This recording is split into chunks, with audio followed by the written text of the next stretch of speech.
झटपट स्वादिष्टमध्ये पुन्हा एकदा तुमचे मनापासून स्वागत. आज आपण बनवणार आहोत कच्च्या केळ्याचे काप.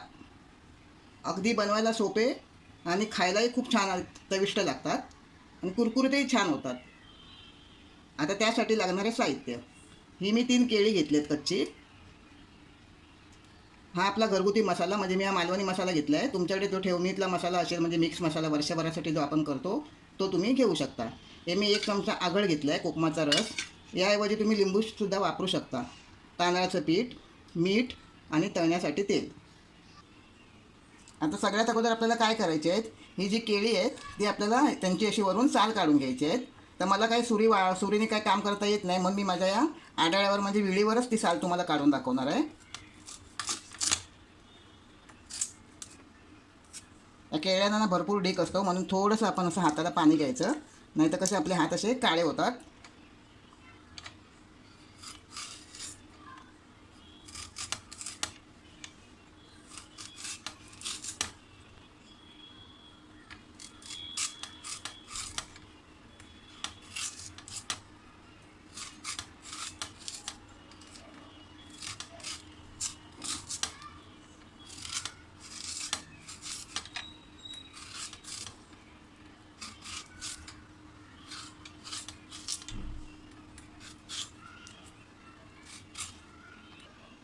आता अशाच प्रकारे आपण बाकीची केळीसुद्धा आपण त्यांची साली काढून घेणार आहोत आणि आपल्याला ही अशी चिरून घ्यायची आहेत, म्हणजे त्यांचे असे काप करायचे आहेत. जास्त पातळसुद्धा करायचे नाही आणि जास्त जाडसुद्धा करायचे नाही आहेत.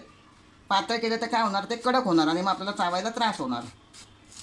आणि असे जर आपण ठेवले तर छान असे ते खुसखुशीत होतील. मी तुम्हाला ह्या केळ्याचे काप करून दाखवले आहेत, म्हणजे मी दुसरी जी 2 केळी आहेत ती अशी सालं काढून त्यांचे काप करून घेणार आहे. आणि असे आपल्याला हे असे पाण्यामध्ये ठेवायचे आहेत, नाहीतर लगेच केळी ही काळी होतात.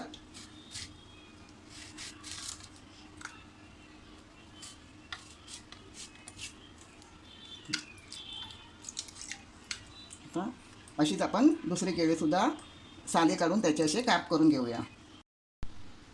हे बघा, आता मी असे आपली जी काय केळी 2 शिल्लक होती त्याचे असे छान साल काढून कापा करून घेतल्या आणि पाण्यात ठेवल्या. आता पाण्यात ठेवल्यामुळे बघा कसे पांढरे शुभ्र दिसत आहेत.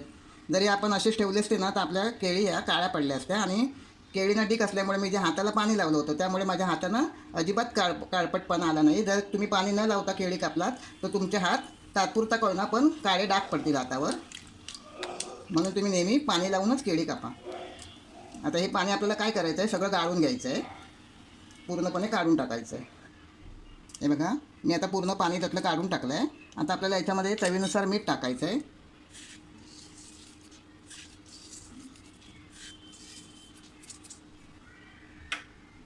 आणि हा म्हणजे मालवणी मसाला आहे माझा. आपल्याला जेवढं तिखट हवं असेल त्यानुसार आपल्याला हे टाकायचं आहे. आणि हा कोकम आगळ आहे. कोकम आगळऐवजी तुम्हाला मी मगाशी सांगितलं होतं की लिंबू वापरलात तरी चालेल. आणि या कोकम आगळाने काय होतं, छान चव येते आपल्या केळ्याच्या कापांना. आणि असे छान अशा हाताने मिक्स करून घ्यायचे.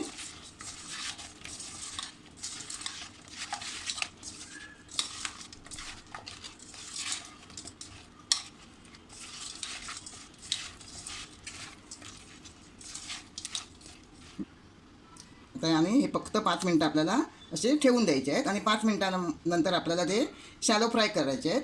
तर मी 5 मिनटं ठेवते, तोपर्यंत आपण वाट बघूया. हे बघा, आता आपली 5 मिनटं झाली आहेत. आता आपण ही तांदळाच्या पिठामध्ये छान असे घोळवून त्यांना आपल्याला शॅलो फ्राय करायचे आहेत. हे मी असं तांदळाचं पीठ घेतलं आहे, अगदी साधारण जाडसर आहे, एकदम बारीक नाही आहे.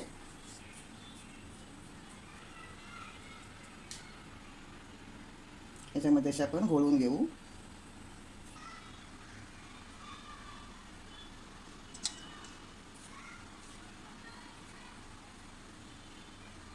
झटपट होणारे आणि खायलाही अगदी चविष्ट असे केळ्याचे काप आहेत.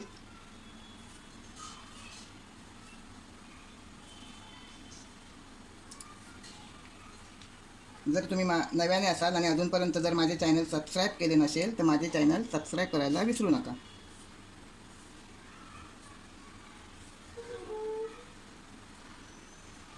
अशा प्रकारे आपण सगळे काप असे घोळून घेऊ. आपण एकदम सगळे घोळवून घ्यायचे नाही आहेत, थोडे थोडे आपण घ्यायचे आहेत.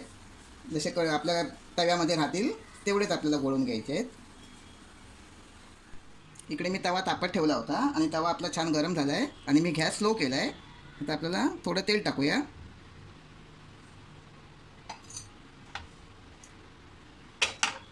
थोडंसं तेल आपलं छान असं तापू देत. आपलं तेल छान तापलं आहे. आता आपण एक एक असं काप असं आतमध्ये असे ठेवूया.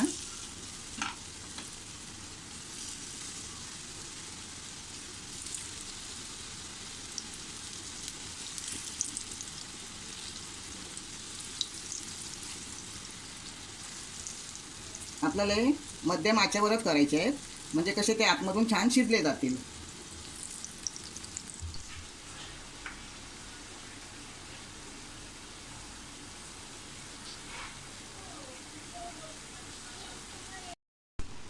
आता बघूया आपली एक बाजू कशी झाली आहे ती.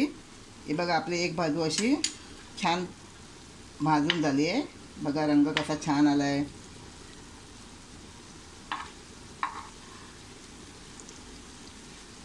आता अशाच प्रकारे दुसरी बाजूसुद्धा आपण भाजून घेऊया अशी छान. आणि जे आपले उरलेले काप आहेत त्यांना मी अशाच प्रकारे तांदळाचं पीठ लावून घेते आणि फ्राय करून घेते. हे बघा आता आपण बघू आपली दुसरी बाजू पण कशी झाली आहे. हे बघा आपली दुसरी बाजूसुद्धा छान अशी भाजून झाली आहे.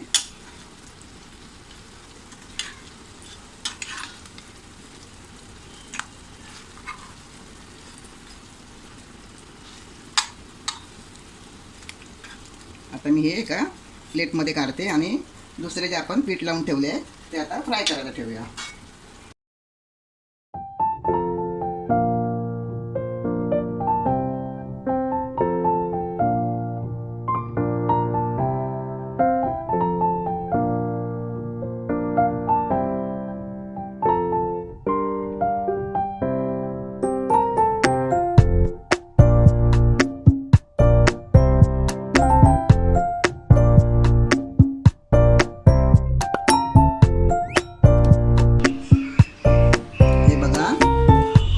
अशा प्रकारे आपले